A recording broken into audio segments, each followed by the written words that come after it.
നമുക്ക് വേണ്ടി സ്ഥലമൊരുക്കാൻ പോയിരിക്കുന്ന കർത്താവായ യേശു ക്രിസ്തുവിന്റെ നിസ്തുലമായ നാമത്തിൽ വന്ദനം അറിയിക്കുകയാണ്. പ്രിയ വാത്സല്യമുള്ള ദൈവമക്കളെ, നമ്മുടെ ആത്മീയ ജീവിതം അനുദിനം വളർന്ന ദൈവസന്നിധിയിൽ ബലവത്തായി തീരുവാൻ നമുക്ക് ദൈവസന്നിധിയിൽ ആഗ്രഹിച്ചുകൊണ്ട് മുന്നോട്ട് കടന്നു പോകാം. വേഗം വരുന്നവനായ കർത്താവ് നമ്മളെ സഹായിക്കുമാറാകട്ടെ. വിശുദ്ധ വേദപുസ്തകത്തിൽ നിന്ന് ഒരു വാക്യം ഈ സമയം ദൈവ ജനങ്ങളുടെ മുൻപാകെ വായിക്കപ്പെടുകയാണ്. വെളിപ്പാട് പുസ്തകം 3-ാം അധ്യായം അതിന്റെ 4-ാം വാക്യം. വെളിപ്പാട് പുസ്തകം 3-ാം അധ്യായം അതിന്റെ 4-ാം വാക്യം. എങ്കിലും ഉടുപ്പ് മലിനമാക്കാത്ത കുറെ പേർ തർസീസിൽ നിനക്കുണ്ട്. പ്രിയ വാത്സല്യമുള്ള ദൈവമക്കളെ, ഇത് പത്മോസിൽ കിടന്ന യോഹന്നാൻ അപ്പോസ്തലന് ദൈവം കൊടുത്ത സ്വർഗീയ വെളിപ്പാടായിട്ടാണ് നമ്മൾ കാണുകയും അറിയുകയും കേൾക്കുകയും വിശ്വസിക്കുകയും അംഗീകരിക്കുകയും പറയുകയും പ്രചരിപ്പിക്കുകയും എല്ലാം ചെയ്യുന്നത്. ഇവിടെ ഒരു പ്രത്യേക കാര്യം ഓർപ്പിക്കുകയാണ്. അപ്പോസ്തലനായ പൗലോസ് തന്റെ മരണത്തിന് മുമ്പ് സ്ഥാപിച്ച സഭയാണ് തർസീസ് എന്ന് പറയുന്ന സ്ഥലം. ഇന്നത്തെ തുർക്കി എന്ന് പറയുന്ന രാജ്യവുമായുള്ള ബന്ധത്തിലാണ് ഇത് കാണുവാൻ സാധിക്കുന്നത്. ബൈബിളിൽ എഫെസോസ് എന്ന് പറയുന്ന ആ പട്ടണത്തിന്റെ പരിസരത്തുള്ള ഒരു പട്ടണമായി ഈ തർസീസിനെ നമ്മൾ വേദപുസ്തക ചരിത്ര ഭാഗങ്ങളിലൂടെ പഠിക്കുമ്പോൾ കാണുവാൻ സാധിക്കുന്നു. എന്നാൽ ഈ സഭ സ്ഥാപിച്ചതിന് ശേഷമാണ് പ്രിയ വാത്സല്യമുള്ള ദൈവമക്കളെ അപ്പോസ്തലനായ പൗലോസ് ഈ ഭൂമിയിൽ നിന്ന് കടന്നു പോകുന്നത്. ഈ സഭയിലെ ആത്മീയ അവസ്ഥകളൊക്കെ എന്താണ്, എങ്ങനെയുള്ളതാണെന്നൊന്നും അറിയാൻ കഴിയാത്ത ഒരവസ്ഥയിലാണ് അവസാനം ഈ ഭൂമിയിൽ നിന്ന് മാറ്റപ്പെട്ട യോഹന്നാൻ അപ്പോസ്തലന് ദൈവം അതിനെക്കുറിച്ചുള്ള ഒരു ദർശനം കൊടുക്കുമ്പോൾ ആ ദർശനത്തിൽ പറയാണ്, ഉടുപ്പ് മലിനമാക്കാത്ത കുറെ പേർ തർസീസിൽ നിനക്കുണ്ട്. പ്രിയ വാത്സല്യമുള്ള ദൈവമക്കളെ, അപ്പൊ ഉടുപ്പ് മലിനം ആക്കിയവരുണ്ട്, ഉടുപ്പ് മലിനമാക്കാത്തവരുണ്ട്, ഉടുപ്പ് കഴുകിയവരുണ്ട്, ഉടുപ്പ് കഴുകാത്തവരുണ്ട്, ഉടുപ്പ് കഴുകി വെള്ളയാക്കിയവരുണ്ട്. എന്നാൽ ഉടുപ്പ് കഴുകി എന്നിട്ടും വെള്ളയാകാത്തവരുമെല്ലാം ലോക വിശ്വാസ സമൂഹത്തില് സമ്മിശ്രമായിട്ട് കാണുന്ന ഒരു അനുഭവത്തിൽ നിന്നുകൊണ്ടാണ് നമ്മൾ ഇന്ന് പ്രകാരം ഈ ചിന്ത ചിന്തിക്കുവാനായിട്ട് പോകുന്നത് എന്ന് കർത്താവായ യേശു ക്രിസ്തുവിന്റെ നാമത്തിൽ ഓർപ്പിക്കുകയാണ്. വിശുദ്ധ വേദപുസ്തകവുമായുള്ള ബന്ധത്തിൽ നമ്മൾ നിറങ്ങളെ കുറിച്ച് പരിശോധിക്കുകയാണെങ്കിൽ നീലനൂൽ, ധൂമ്രനൂൽ, ചുവപ്പുനൂൽ, പിരിച്ച പഞ്ഞിനൂൽ, ഈ 4 നൂലുകൾ നമുക്ക് വേദപുസ്തകത്തിൽ കാണാം. ഈ 4 നൂലുകൾക്കും അതിന്റെ കളറുണ്ട്. വേദപുസ്തകത്തിൽ മോശയുടെ കാലത്ത് മരുഭൂമിയിലൂടെ 40 വർഷക്കാലം സഞ്ചരിക്കുവാനായി ദൈവം ഒരു ആലയമാണ് ക്രമീകരിച്ചത്. ആ ആലയത്തിന്റെ പേര് ദൈവം വസിച്ച സ്ഥലമായ സമാഗമന കൂടാരമാണ്. ആ സമാഗമന കൂടാരം പണിയുന്ന സമയത്ത് അതിന്റെ പണിക്ക് ആവശ്യമായ 4 നിറങ്ങളെ കുറിച്ചാണ് വേദപുസ്തകത്തിൽ നമുക്ക് കാണാൻ സാധിക്കുന്നത്. ഒന്നാമത്തെ നിറം എന്ന് പറയുന്നത് നീല അഥവാ ബ്ലൂ കളറാണ്. പ്രിയ ദൈവമക്കളെ, ഗ്രേസ് ഓഫ് ഗോഡ്, ദൈവത്തിന്റെ അഗാധമായ കൃപയുടെ പ്രതീകമായിട്ടാണ് വേദപുസ്തകത്തില് ഈ നിറം നിൽക്കുന്നത്. രണ്ടാമത്തത് പർപ്പിൾ കളറാണ്. പർപ്പിൾ എന്ന് പറയുമ്പോൾ രക്താംബരം, ചോപ്പല്ല, രക്താംബരം. ആ കളറിനെ കുറിച്ച് നമുക്ക് കാണാൻ സാധിക്കും. റോയൽറ്റി ഓഫ് ഗോഡ്, ദൈവത്തിന്റെ രാജകീയ ഔന്നത്യത്തിന്റെ പ്രതീകമായി ഇത് നിൽക്കുകയാണ്. മൂന്നാമത്തെ കളർ എന്ന് പറയുന്നത് റെഡ് കളറാണ്. റെഡീസ് അല്ലെങ്കിൽ വീണ്ടെടുപ്പ് എന്ന കർത്താവായ യേശുവിന്റെ പ്രഖ്യാപനത്തെ ഓർപ്പിക്കുന്നു. നാലാമത് വൈറ്റ് ഗാർമെന്റ്സ് ആണ്. ഹോളിനെസ് ഓഫ് ഗോഡ്, ദൈവത്തിന്റെ പരിശുദ്ധി. അതുകൊണ്ട് ഈ 4 നിറങ്ങൾ ബൈബിളിൽ പറഞ്ഞിട്ടുണ്ട്. ഈ 4 നിറങ്ങൾക്കും അതിൻ്റെതായ ആത്മീയ അർത്ഥങ്ങൾ കാണുവാൻ സാധിക്കുന്നു. എന്നാൽ പ്രിയ വാത്സല്യമുള്ള ദൈവമക്കളെ, ഇതിൽ നിന്ന് വ്യത്യസ്തമായ ഒരു കളറാണ് വെളിപ്പാട് പുസ്തകം 3-ാം അധ്യായത്തിൽ നമ്മൾ ചിന്തിക്കാൻ പോകുന്നത്. 3-ാം അധ്യായത്തിന്റെ 4-ാം വാക്യം. എങ്കിലും ഉടുപ്പ് മലിനമാക്കാത്ത കുറെ പേർ തർസീസിൽ നിനക്കുണ്ട്. പ്രിയ വാത്സല്യമുള്ള ദൈവമക്കളെ, അപ്പം പലവിധമായ ഡ്രസ്സുകള് വേദപുസ്തകത്തിൽ നമുക്ക് കാണാൻ സാധിക്കുന്നു. ഏദൻ തോട്ടത്തിൽ ആദാമിന് ഹവ്വായ്ക്കും എന്തുകൊണ്ടുള്ള വസ്ത്രങ്ങൾ ദൈവം കൊടുത്തു? ആദ്യം ഇല, ആ ഇല കൊണ്ടുണ്ടാക്കിയ വസ്ത്രം കൊടുത്തു. അതിനുശേഷം അവരുടെ വീഴ്ചയ്ക്ക് ശേഷം തോൽ വസ്ത്രം അവരെ അണിയിച്ചതായി ഉൽപ്പത്തി പുസ്തകത്തിൽ ആദ്യ മനുഷ്യരുമായുള്ള ബന്ധത്തില് നമുക്ക് കാണാൻ സാധിക്കുന്നു. വിശുദ്ധ വേദ പുസ്തകത്തില് പഴയ നിയമത്തിലേക്ക് നമ്മൾ വരുമ്പോൾ പഴയ നിയമത്തില് സങ്കീർത്തനങ്ങളുടെ പുസ്തകത്തിലും അതോടൊപ്പം തന്നെ സംഖ്യാപുസ്തകത്തിലുമെല്ലാം പലവിധമായ വർണ്ണ നിറങ്ങളെ കുറിച്ച് നമുക്ക് കാണുവാൻ കഴിയുന്നുണ്ട് എന്ന് കർത്താവായ യേശുക്രിസ്തുവിന്റെ നാമത്തിൽ ഞാൻ ഓർപ്പിച്ചുകൊണ്ട് നമ്മൾ ഈ ചിന്തയിലെ ഔന്നത്യമാർന്ന അവസ്ഥയിലേക്ക് നമ്മൾ കടന്നുപോവുകയാണ്. നമ്മൾ കർത്താവായ യേശുവിന്റെ മണവാട്ടി സഭയായിട്ടാണ് വേദപുസ്തകത്തിൽ നമ്മളെ കുറിച്ച് ചിത്രീകരിച്ചിരിക്കുന്നത്. മണവാട്ടി സഭയുടെ വസ്ത്രം എന്താണെന്ന് ഇപ്പോൾ നമുക്ക് അറിയാൻ കഴിയുമോ? എന്നാൽ 45-ാം സങ്കീർത്തനം അതിന്റെ 8-ാം വാക്യത്തിൽ മണവാട്ടി സഭ ആ ദിവസം അണിയുന്ന വസ്ത്രത്തെ കുറിച്ച് അവിടെ പറയുന്നു. സങ്കീർത്തനം 45:8 നിന്റെ വസ്ത്രമെല്ലാം മൂറും ചന്ദനവും ലവംഗവും കൊണ്ട് സുഗന്ധമായിരിക്കുന്നു എന്നാണ് പറയുന്നത്. പ്രിയ ദൈവമക്കളെ, കർത്താവിന്റെ സഭയാകുന്ന മണവാട്ടി ആ ദിവസത്തിൽ അണിയുന്ന വസ്ത്രത്തെ കുറിച്ച് 45-ാം സങ്കീർത്തനം അതിന്റെ 8-ാം വാക്യത്തിൽ നമുക്ക് കാണുവാൻ സാധിക്കുന്നു. അത് നല്ലതുപോലെ ചിന്തിക്കുകയാണെങ്കിൽ ഒരു സ്മെല്ലിംഗ് ഡ്രസ്സാണ്, സുഗന്ധം പരത്തുന്ന ഒരു ഡ്രസ്സായിട്ട് അതിനെ കാണുവാൻ സാധിക്കുന്നു. കാരണം 45-ാം സങ്കീർത്തനത്തിന്റെ 8-ാം വാക്യം മൂറും ചന്ദനവും ലവംഗവും, ഇത് മൂന്നും യഹൂദന്മാരുടെ ഇടയിൽ, ഇസ്രായേലിന്റെ ഇടയിൽ, പാലസ്തീൻ നാട്ടിലെ സുഗന്ധ വ്യഞ്ജന വസ്തുക്കളിൽ പെടുന്നതുകൊണ്ട് ഇതുകൊണ്ട് അലങ്കൃതമായി ഏത് സമയത്തും മറ്റൊരു കൃത്രിമം ചെയ്യാതെ നല്ല പനിനീര് പോലെയുള്ള സുഗന്ധം പുറപ്പെടുവിക്കുന്ന ഒരു ഡ്രസ്സോട് കൂടിയായിരിക്കും നമ്മൾ കർത്താവായ യേശുവുമായുള്ള ബന്ധത്തില് രാജകീയ മന്ദിരത്തിലേക്ക് പ്രവേശിക്കുന്നത് എന്ന ഒരു ചിത്രം 45-ാം സങ്കീർത്തനം അതിന്റെ 8-ാം വാക്യത്തിൽ നമ്മൾ വായിക്കുന്നു. എന്നാൽ സംഖ്യാപുസ്തകം 15-ാം അധ്യായം അതിന്റെ 38-ാം വാക്യം വായിക്കുമ്പോൾ, സംഖ്യാപുസ്തകം 15-ാം അധ്യായം അതിന്റെ 38-ാം വാക്യം നമ്മൾ വായിക്കുമ്പോൾ അവിടെ ഇങ്ങനെയാണ് വായിക്കുന്നത്. സംഖ്യ 15:38 നീ ഇസ്രായേൽ മക്കളോട് പറയുന്നത് അവർ തലമുറ തലമുറയായി വസ്ത്രത്തിന്റെ കോണുകളിൽ തൊങ്ങലുണ്ടാക്കുകയും ഓരോന്നിലും നീല ചരട് കെട്ടുകയും ചെയ്യണം. ഇസ്രായേൽ ജനത്തിന്റെ വസ്ത്രം എന്ത് തരത്തിലുള്ളതാണെങ്കിലും എല്ലാവരുടെയും വസ്ത്രത്തിന് ഒരു കോമൺ മാർക്ക്, ഒരു പൊതുവായ അടയാളം കൽപ്പിച്ചിരുന്നു. അത് എന്താണെന്ന് അറിയാമോ? ബ്ലൂ, നീല കളറാണ്. പ്രിയ വാത്സല്യമുള്ള ദൈവമക്കളെ, ഇസ്രായേൽ മക്കള് ചുവപ്പാകട്ടെ, വെള്ളയാകട്ടെ, മഞ്ഞയാകട്ടെ, നീലയാകട്ടെ, കറുപ്പാകട്ടെ, എങ്ങനെയുള്ള വസ്ത്രം ധരിച്ചാലും അവരെല്ലാവരും കൂടെ ഒരു സ്ഥലത്ത് നിൽക്കുമ്പോൾ അവരെ ഐഡന്റിഫൈ ചെയ്യാനായിട്ട് അവിടെ ഒരു കോമൺ മാർക്ക്, കളർ ദൈവം അവിടെ വിഭാവനം ചെയ്തിട്ടുണ്ട്. That colour is blue. ആ കളറിന്റെ പേര് നീല എന്നാണ്. ഏത് വസ്ത്രത്തിലും മൊത്തമായി കാണുവാനായി ദൈവം അവർക്ക് കൊടുത്തിരിക്കുന്ന ഒരു പബ്ലിക് ഐഡന്റിറ്റി മാർക്കാണ് ഇവിടെ പറയുന്ന നീല പൊടിപ്പ്. പ്രിയ വാത്സല്യമുള്ള ദൈവമക്കളെ, ദൈവകൃപയുടെ അഗാധമായ ആ വലിപ്പത്തെയാണ് ഇത് കാണിക്കുന്നത് എന്നുള്ള കാര്യം നമ്മൾ മറക്കരുത്. 400 വർഷം ഇസ്രായേൽ ജനം മിസ്രയീമിൽ പ്രവാസികളായിരുന്നുവെങ്കിൽ അവിടെ നിന്ന് അവരെ വിടുവിച്ചത് ദൈവത്തിന്റെ അനന്തമായ കൃപയാണ്. ദൈവമക്കളെ, പാതാന്തകാലത്തിൽ നശിച്ചുകൊണ്ടിരുന്ന മനുഷ്യരാശിയെ അവിടെ ഉദ്ധരിക്കുവാൻ സർവകൃപാലുവായ ദൈവം തന്നെ ഓമനപുത്രനായ യേശുവിനെ ഈ ഭൂമിയിലേക്ക് അയച്ചുവെങ്കിൽ തന്റെ അവർണ്ണനീയമായ കൃപയുടെ ബഹുത്വത്താലാണ് നമ്മുടെ ലംഘനങ്ങൾ വായിച്ച് നമ്മൾ വിടുതൽ പ്രാപിച്ചത്, മോചനം പ്രാപിച്ചത്, ഉദ്ധാരണം പ്രാപിച്ചത്, രക്ഷപ്പെട്ടത് എന്നുള്ള കാര്യം നമ്മൾ മറന്നു പോകാതെ അറിഞ്ഞിരിക്കേണ്ടത് അനിവാര്യമാണ്. അതുകൊണ്ട് നമ്മൾ പ്രിയ ദൈവമക്കളെ എപ്പോഴും ദൈവകൃപയെ കുറിച്ച് ചിന്തിക്കുന്നവരായിരിക്കട്ടെ, ദൈവകൃപയെ കുറിച്ച് ഓർക്കുന്നവരായിരിക്കട്ടെ, ദൈവകൃപയെ കുറിച്ച് പറയുന്നവരായിരിക്കട്ടെ.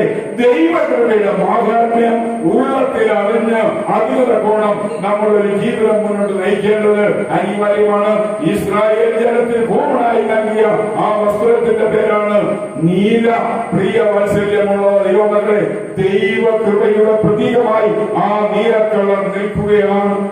മത്തായി സുവിശേഷം 22-ാം അധ്യായം 12-ാം വാക്യത്തില് യഹൂദന്മാരുടെ ഒരു കല്യാണം നടക്കുന്നുണ്ട്. മത്തായി സുവിശേഷം 22-ാം അധ്യായം 12-ാം വാക്യത്തില് ഒരു യഹൂദന്മാരുടെ വിവാഹം നടക്കുന്നുണ്ട്. അപ്പൊ ആ വിവാഹം നടക്കുന്ന സമയത്ത് ആ വിവാഹത്തിന് ക്ഷണിക്കപ്പെട്ടു വന്നിരിക്കുന്ന ഇൻവൈറ്റഡ് ഗസ്റ്റുകളെ മുഴുവനും വാച്ച് ചെയ്യാനായി ആ മാരേജ് കണ്ടക്ട് ചെയ്ത ആ ഫാമിലി ഫാദർ ആ സദസ്സിലേക്ക് ഇറങ്ങിച്ചെന്ന് എല്ലാവരെയും ഇങ്ങനെ വിഷ് ചെയ്ത് വന്നപ്പോൾ ഒരാളുടെ വസ്ത്രം ഡിഫറന്റ് ആണ്, ഒരാളുടെ വസ്ത്രം വ്യത്യസ്തമാണ്. ആ മനുഷ്യരോട് ചോദിക്കുകയാണ്, നീ കല്യാണ വസ്ത്രമില്ലാതെ എങ്ങനെ ഇവിടെ വന്ന്? അപ്പൊ നമുക്കറിയാം മാരേജ് വെഡിങ് ഡ്രസ് അല്ലെ, വിവാഹ വസ്ത്രം എന്ന് പറയുന്നത് ലോകപ്രകാരമുണ്ട്, അത് യഹൂദന്മാരുടെ ഇടയിലും ഉണ്ടായിരുന്നു. എന്നാൽ നമ്മുടെ നാട്ടിൽ ഒരു കല്യാണം നടക്കുമ്പോൾ ഒരാളോട് നമ്മളോട് ചോദിക്കുന്നില്ല എന്താ നീ ഈ വസ്ത്രം ധരിച്ചതെന്ന്, അല്ലേ അല്ലേ? പ്രിയ വാത്സല്യമുള്ള ദൈവമക്കളെ, അതിനകത്ത് ചോദ്യം ചെയ്യാൻ സാധ്യതയുള്ളത് വരനും വധുവും അവരുടെ തോഴന്മാരും തോഴിമാരോട് ചോദ്യം ചെയ്യാൻ സാധ്യതയുള്ളൂ. അവരുടെ ഡ്രസ് കോഡ് സാധാരണ കാണാൻ സാധ്യതയുണ്ട്. എന്നാൽ നമ്മളോട് ആരും ചോദിക്കാറില്ല. പക്ഷേ യഹൂദന്മാരെ സംബന്ധിച്ച് വിവാഹത്തിന് അതിൻ്റെതായ ഒരു ഡ്രസ് കോഡ് ഉണ്ട്. അത് ഇല്ലാതെ വന്ന വ്യക്തിയെ അവിടെ സദ്യ പങ്കെടുത്ത് അതിൽ അനുഭവിക്കാൻ അനുവാദം കൊടുക്കുന്നില്ല. അവസാനം എന്നാണെന്ന് പറഞ്ഞോ, പ്രിയ ദൈവമക്കളെ, അവിടെയുള്ള വാച്ചന്മാർക്കൊക്കെ നമ്മൾ സാധാരണ പറയുന്ന പോലെ അവരോട് പറഞ്ഞ് ഇവനെ പിടിച്ചു കെട്ടി കൈയും കാലും പിടിച്ചു കെട്ടി ഏറ്റവും വെളിയിലുള്ള ഇരുട്ടിലേക്ക് തള്ളിക്കളയുക. പ്രിയ വാത്സല്യമാണ് ദൈവമക്കളെ, അത് നരകത്തിന്റെ ഒരു പ്രതീകമായി നിൽക്കുമ്പോൾ നമ്മൾ ചിന്തിക്കേണ്ട അനിവാര്യമാണ്. ആ വസ്ത്രം ഇല്ലാത്ത വ്യക്തിക്ക് അവിടെ എത്തില്ല, മുന്നോട്ടൊരു നിലയില്ല എന്ന് കാണാൻ സാധിക്കുന്നു. അപ്പൊ നമ്മൾ മറന്നു പോകാതെ അറിഞ്ഞിരിക്കേണ്ടത്, പ്രിയ ദൈവമക്കളെ, യഹൂദന്മാർക്ക് കോമണായി നൽകിയിരിക്കുന്ന ഡ്രസ് എന്ന് പറയുന്നത് ബ്ലൂ, നീലയാണ്. യഹൂദന്മാരുടെ ഇടയിൽ വിവാഹത്തിന് ഒരു മാരേജ് ഡ്രസ് ഉണ്ട് എന്നുള്ള കാര്യം നമ്മൾ മറന്നു പോകാതെ ഓർത്തിരിക്കേണ്ടത് അനിവാര്യമാണ്. അപ്പൊ ഞാൻ ഇന്നത്തെ കാലം നമ്മളോട് ചോദിക്കട്ടെ, നമ്മുടെ ഡ്രസ് ഏതായിരിക്കാം? നമ്മുടെ ഡ്രസ് ഏതായിരിക്കാം? ഇപ്പൊ ഇട്ടിരിക്കുന്നത് ഞാൻ ഈ ഒരു ജുബയാണ് ഇട്ടിരിക്കുന്നത്, ഈ ഡ്രസ്സിന്റെ കാര്യമല്ല ചോദിച്ച്. നമുക്കല്ലാത്ത ഒരു ഡ്രസ്സുണ്ട്, അത് കാണാൻ എളുപ്പമല്ല, പക്ഷേ അതിന്റെ കാതല് പ്രസക്തമാണ്, അതിന്റെ സംഭാവന പ്രസക്തമാണ്, അതിന്റെ പ്രഖ്യാപനങ്ങൾ പ്രസക്തമാണ്, അതിന്റെ വില പ്രസക്തമാണ്. പ്രിയ വാത്സല്യമുള്ള ദൈവമക്കളെ, നമുക്കൊന്ന് വായിക്കാം. വെളിപ്പാട് പുസ്തകം 7-ാം അധ്യായം അതിന്റെ 13-ാം വാക്യം. വെളിപ്പാട് പുസ്തകം 7-ാം അധ്യായം അതിന്റെ 13-ാം വാക്യത്തിൽ നമ്മള് ധരിച്ചിരിക്കുന്ന ഡ്രസ്സിനെ കുറിച്ച് കാണുന്നു. മൂപ്പന്മാരിൽ ഒരുവൻ എന്നോട്, വെള്ള നിലയ്ക്ക് ധരിച്ചിരിക്കുന്ന ഇവർ ആർ, എവിടെ നിന്ന് വന്നു എന്ന് ചോദിച്ചു. യജമാനൻ അറിയുമല്ലോ എന്ന് ഞാൻ പറഞ്ഞതിന് അവൻ എന്നോട് പറഞ്ഞത്, ഇവർ മഹാകഷ്ടത്തിൽ നിന്ന് വന്നവർ കുഞ്ഞാടിന്റെ രക്തത്തിൽ തങ്ങളുടെ അങ്കിയാക്കി വെളുപ്പിച്ചിരിക്കുന്നു. അതുകൊണ്ട് പ്രിയ വാത്സല്യമുള്ള ദൈവമക്കളെ, നമ്മുടെ ഡ്രസ് കോഡ് എന്ന് പറയുന്നത് വൈറ്റ് ആണ്. നിങ്ങൾ ആരും ഇതിനകത്ത് തെറ്റിദ്ധരിക്കേണ്ട. നമ്മൾ ഈ ദൃശ്യമായിട്ട് കാണാത്ത ഒരു ഡ്രസ് കോഡ് നമുക്കുണ്ട്, ദാറ്റ് ഈസ് വൈറ്റ്. അത് വെള്ളയാണ്. പ്രിയ വാത്സല്യമുള്ള ദൈവമക്കളെ, ഈ വെള്ള ഡ്രസ്സാണ് നമുക്ക് കിട്ടിയിരിക്കുന്നത്. ഇത് കടയിൽ നിന്ന് കടക്കാരനോട് കാശ് കൊടുത്ത് വാങ്ങിച്ചതല്ല, കുഞ്ഞാടിന്റെ രക്തത്തിൽ കഴുകി പരിശുദ്ധമാക്കി മാറ്റിയ വീണ്ടെടുപ്പിന്റെ ഡ്രസ് കോഡിന്റെ പേരാണ് വൈറ്റ്. പ്രിയ വാത്സല്യമുള്ള ദൈവമക്കളെ, അങ്ങനെ ആ വെള്ള വൈറ്റ്, ആ മനോഹരമായ ഡ്രസ് ഇല്ലെങ്കിൽ നമുക്ക് ആ സ്ഥാനത്ത് എത്തിച്ചേരുവാൻ പ്രയാസമുണ്ട് എന്നുള്ള കാര്യം നമ്മൾ മറന്നു പോകാതിരിക്കണം. പ്രിയ ദൈവമക്കളെ, നമ്മള് ആന്തരികമായി ഒരു വൈറ്റ് ഡ്രസ് ധരിച്ചിട്ടുണ്ട്. ആ വൈറ്റ് ഡ്രസ് ആന്തരികമായി ധരിച്ചിരിക്കുന്നതുകൊണ്ടാണ് നമ്മൾ സൂക്ഷിക്കണം സൂക്ഷിക്കണം സൂക്ഷിക്കണം എന്ന് പറയുന്നത്. ആമേൻ. തെറ്റിലേക്ക് പോകാതെ, തിന്മയിലേക്ക് പോകാതെ, അഴുക്കിലേക്ക് പോകാതെ, കടകളിലേക്ക് പോകാതെ, മാലിന്യത്തിലേക്ക് പോകാതെ, ഈ ലോകത്തിന്റെ തകർച്ചയുമായുള്ള ബന്ധത്തിൽ നമ്മുടെ നല്ല ജീവിതത്തെ വഴിതെറ്റിച്ചു കൊണ്ടുപോകുന്ന സൂത്രശാലികളുടെ തന്ത്രങ്ങളിൽ കുടുങ്ങി നമ്മുടെ ഇന്നർ വൈറ്റ് കോട്ടിനെ ഒരിക്കലും നമ്മൾ മലിനമാക്കരുത്. ആമേൻ. പ്രിയ വാത്സല്യമുള്ള ദൈവമക്കളെ, അതുകൊണ്ട് നമ്മുടെ ആന്തരിക ആളത്വം വലുതാണ്, ആന്തരിക വ്യക്തിത്വം വലുതാണ്, ഇന്നർ പേഴ്സണാലിറ്റി വലുതാണ്. ആ പേഴ്സണാലിറ്റിയെ മനോഹരമാക്കി തീർക്കുവാൻ ഉപയോഗിച്ചിരിക്കുന്ന ഡ്രസ് അതിനേക്കാൾ വലുതാണ്. അത് കർത്താവായ യേശുവിന്റെ തങ്കത്തോടെ കഴുകി നമ്മൾ അണിയിക്കപ്പെട്ടിരിക്കുന്ന വസ്ത്രമാണ്. അതുകൊണ്ട് പ്രിയ വാത്സല്യമുള്ള ദൈവമക്കളെ, ഇസ്രായേൽ ജനത്തിന്റെ കോമൺ ഡ്രസ് എന്ന് പറയുന്നത് നീലയാണ്. യഹൂദന്മാർക്ക് വിവാഹത്തിന് അതിൻ്റെതായ ഒരു ഡ്രസ് കോഡ് ഉണ്ട്. എന്നാൽ പ്രിയ വാത്സല്യമുള്ള ദൈവമക്കളെ, നമുക്ക് ഈ ഒരു അവസ്ഥയിൽ പാപമോചനത്തിന്റെ അടിസ്ഥാനത്തിൽ, പാപത്തിൽ നിന്ന് വീണ്ടെടുക്കപ്പെട്ടതിന്റെ അടിസ്ഥാനത്തിൽ, തിന്മയിൽ നിന്ന് കരകയറിയതിന്റെ അടിസ്ഥാനത്തിൽ, നരകാഗ്നിയിലേക്ക് പോകുന്നതിൽ നിന്ന് ഒരു തിരിച്ചുവരവ് ദൈവത്താൽ സാധ്യമായിരിക്കുന്നതിന്റെ അടിസ്ഥാനത്തിൽ നമുക്കൊരു ഡ്രസ്സുണ്ട്. ആ ഡ്രസ്സിന്റെ പേരാണ് വെള്ള ഡ്രസ്. ആമേൻ, ഹല്ലേലൂയ. പ്രിയ വാത്സല്യമുള്ള ദൈവമക്കളെ, ഏത് മനുഷ്യനും ആകർഷണീയമായി കാണുവാൻ കഴിയുന്ന ഒരു മനോഹരമായ ഡ്രസ്സാണ് വെള്ള.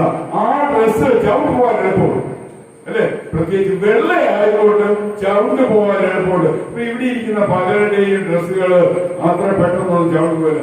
ഒരു ദിവസം ചവിട്ടാലും ഒരു ദിവസം ഇട്ടാലും സുധിയുടെ ഡ്രസ് ഒന്ന് പെട്ടെന്ന് ആ ഒരു കളറായതുകൊണ്ട് അത് അങ്ങനെ രായന്റെ ഡ്രസ് വേണം.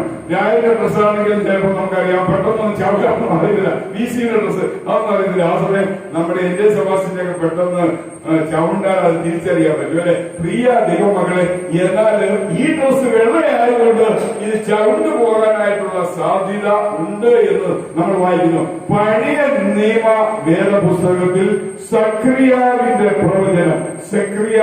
പ്രവചനം നമുക്കറിയാം. പഴയ നിയമത്തിലെ ഒരു പ്രവചനമാണ് സക്രിയാവിന്റെ പ്രവചനം.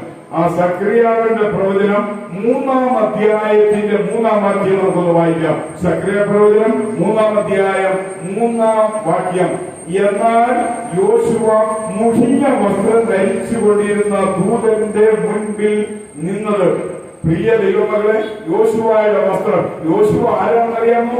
മോശയ്ക്ക് ശേഷം ഇസ്രായേലിനെ വീണ്ടെടുത്ത ഒരു അവകാശ പേര് വേണമെങ്കിൽ പറയാം. ഇവിടെ പറയുന്ന യോശുവ ഒരു പുരോഹിതൻ കൂടെയാണ്. ആ പുരോഹിതന്റെ വസ്ത്രം മുഷിഞ്ഞു പോയി. യോശുവ മുഷിഞ്ഞ വസ്ത്രം ധരിച്ചുകൊണ്ട് ദൂതന്റെ മുൻപിൽ നിന്നിരുന്നു. അവൻ തന്റെ മുൻപിൽ നിൽക്കുന്നവരോട് മുഴിഞ്ഞ വസ്ത്രം ഇവരിൽ നിന്ന് നീക്കിക്കളയുകയും. ആമേൻ. എന്നെ കേൾക്കുന്ന വാത്സല്യമുള്ള ദൈവമക്കളെ, മുഴിഞ്ഞ വസ്ത്രം നീക്കേണ്ടത് അനിവാര്യമാണ്. ആമേൻ. മുഴിഞ്ഞ വസ്ത്രം നീക്കുന്നതാണോ നല്ലത്? മുഴിഞ്ഞ വസ്ത്രം ഉപേക്ഷിക്കുന്നതാണോ നല്ലത്? മുഴിഞ്ഞ വസ്ത്രം കഴുകുന്നതാണോ നല്ലത്? നിങ്ങൾ എന്നോട് മറുപടി പറഞ്ഞു. കഴിയുന്ന ഓരോ മുഷിഞ്ഞ വസ്ത്രം കളഞ്ഞു കഴിഞ്ഞാൽ പിന്നെ എവിടെ ചെന്ന് അവസാനിക്കല്ലേ? അതുകൊണ്ട് മുഷിഞ്ഞ വസ്ത്രം നമ്മളൊന്ന് കഴുകുന്നത് നല്ലതാണെന്ന് കർത്താവിന്റെ നാമത്തിൽ ഓർപ്പിക്കണേ. വെളിപ്പാട് പുസ്തകം 22-ാം അധ്യായം 14-ാം വാക്യത്തിൽ ജീവന്റെ വൃക്ഷത്തിൽ തങ്ങൾക്ക് അധികാരം ഉണ്ടാകേണ്ടതിനും ഗോപുരങ്ങളിൽ കൂടി നഗരത്തിൽ കടക്കേണ്ടതിനും തങ്ങളുടെ വസ്ത്രം അലക്കുന്നവർ ഭാഗ്യവാന്മാർ. അതുകൊണ്ട് എന്നെ കേൾക്കുന്ന വാത്സല്യമുള്ള ദൈവമക്കളെ, വെളിപ്പാട് പുസ്തകം 22-ാം അധ്യായം 14-ാം വാക്യത്തിൽ നമുക്കൊരു വസ്ത്രത്തെ കാണുവാൻ സാധിക്കുന്ന ഫാഷൻ ഡ്രസ്സാണ്. അത് കഴുകുന്ന വസ്ത്രം അതല്ലേ? പ്രിയ ദൈവമക്കളെ, അതിനെ വേണമെങ്കിൽ ഡ്രൈ ക്ലീൻ ചെയ്യാനൊക്കെ പറയാം. കറയിലങ്ങൾ മാറ്റി നല്ലതുപോലെയൊക്കെ വൃത്തിയാക്കുന്ന ഒരു അനുഭവത്തെ കുറിച്ച് നമുക്ക് അവിടെ കാണുവാൻ സാധിക്കുന്നു. പ്രിയ വാത്സല്യമുള്ള ദൈവമക്കളെ, ഇസ്രായേൽ മക്കൾക്ക് പൊതുവായിട്ട് പറഞ്ഞ വസ്ത്രം നീലയാണ്. യഹൂദന്മാർക്ക് വിവാഹ ദിവസത്തിൽ വിവാഹ സ്ഥലത്തേക്ക് കയറണമെങ്കിൽ മാരിയേജ് ഡ്രസ് അവർക്ക് ആവശ്യമാണ് എന്ന് കാണുവാൻ സാധിക്കുന്നു. എന്നാൽ പ്രിയ ദൈവമക്കളെ, വെളിപ്പാട് പുസ്തകം 7-ാം അധ്യായം 13-ാം വാക്യത്തിൽ ചിന്തിക്കുമ്പോൾ നമ്മളുടെ വസ്ത്രം വെള്ള വസ്ത്രമാണ്.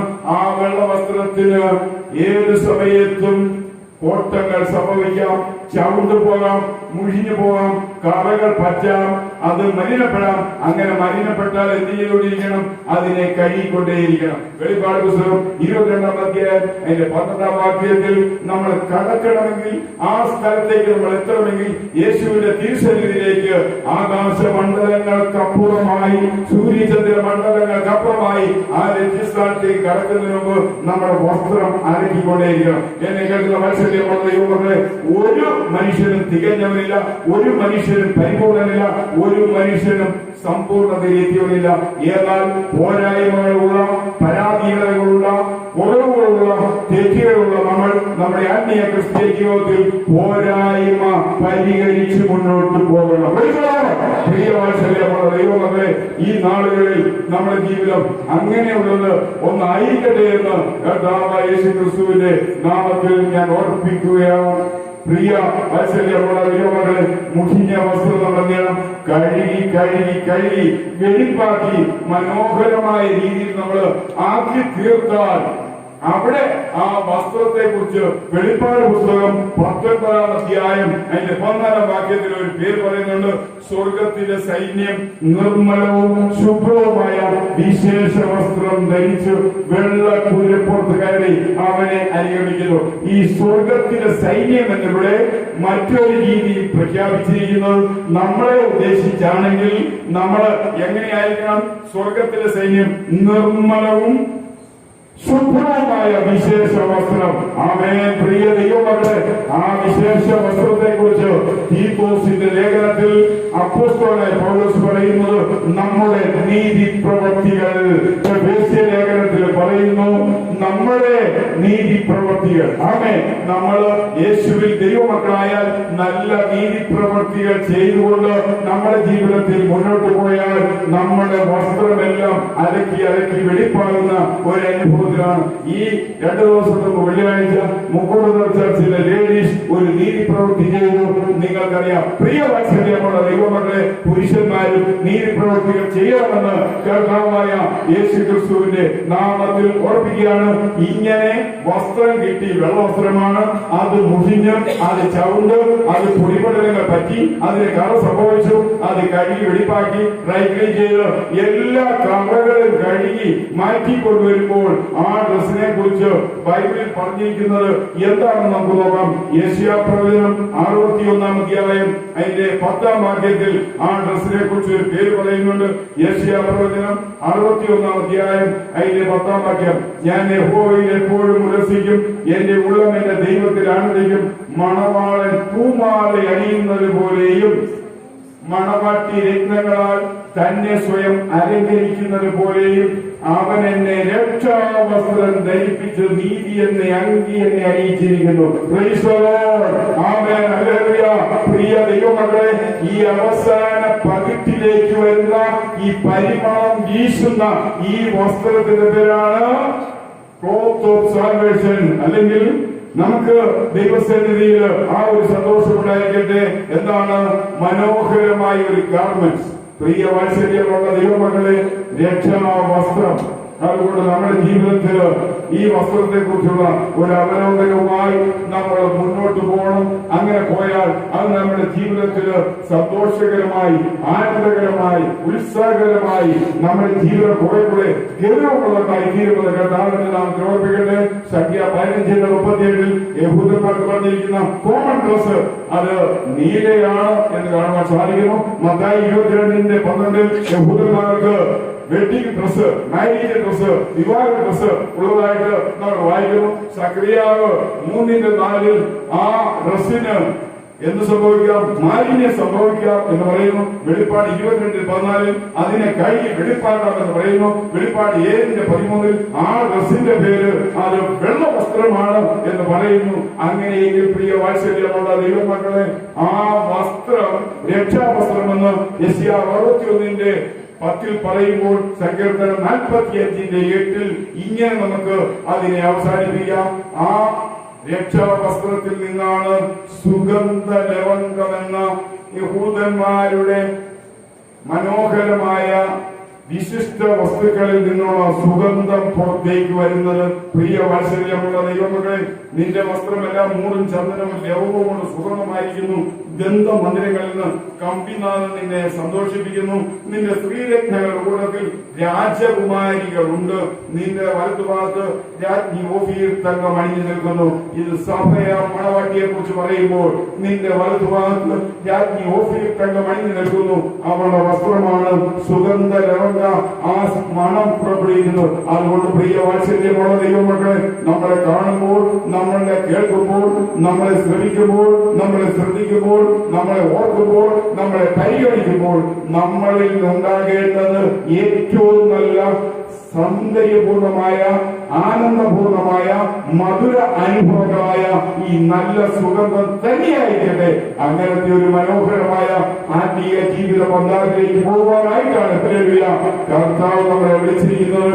അതുകൊണ്ട് രക്ഷാവസ്ത്രം ഇടയ്ക്കിടയ്ക്ക് കഴുകി വെടിപ്പാക്കിക്കൊണ്ടേ പോകട്ടെ. രക്ഷാവസ്ത്രം ഇടയ്ക്കിടയ്ക്ക് കഴുകി ഒന്ന് ഡ്രൈ ക്ലീൻ ചെയ്ത്, ഡ്രൈ വാഷ് ചെയ്ത് എല്ലാ കാല മാലിന്യത്തെ മാറ്റി എപ്പോഴും നല്ല പുതുപുത്തനായിരിക്കുന്നുണ്ടോ എന്നുള്ള അനുഭവത്തിലൂടെ നമ്മൾ മുന്നോട്ട് പോകണം. അവസാനം ഈ ആകാശമണ്ഡല സൂര്യചന്ദ്ര നക്ഷത്രങ്ങളെല്ലാം കടന്ന് നമ്മൾ കർത്താവിന്റെ ആ ഹെവൻലി ആ റെസിഡൻസിയിലേക്ക് നമ്മൾ എൻറ്റർ ചെയ്യുമ്പോൾ ഒരു അഴുക്കും പോരായ്മയും ഒരു ചുളിവും ഒരു കറയും കോട്ടവുമില്ലാത്ത പരിശുദ്ധമായ രക്ഷയുടെ വൈറ്റ് ഡ്രസ്സോട് കൂടിയാണ് അങ്ങോട്ട് പ്രവേശിക്കുന്നത്. പ്രിയ വാത്സല്യമുള്ള ദൈവമക്കളെ, ആ കാഴ്ച കാണുമ്പോഴാണ് സ്വർഗത്തിലെ മാലാഖമാർ പോലും കർത്താവിന്റെ സന്നിധിയിൽ നമ്മളെ ഓർത്ത് എല്ലാം മറന്നുകൊണ്ട് അവനെ ആരാധിക്കുന്നത്. അതുകൊണ്ട് അതിനെല്ലാം കാരണം നമ്മുടെ ഒരു നല്ല ജീവിതമാണ്. ആ ജീവിതത്തിനായി കർത്താവ് നമ്മളെ സഹായിച്ച് അനുഗ്രഹിക്കട്ടെ. ആമേൻ.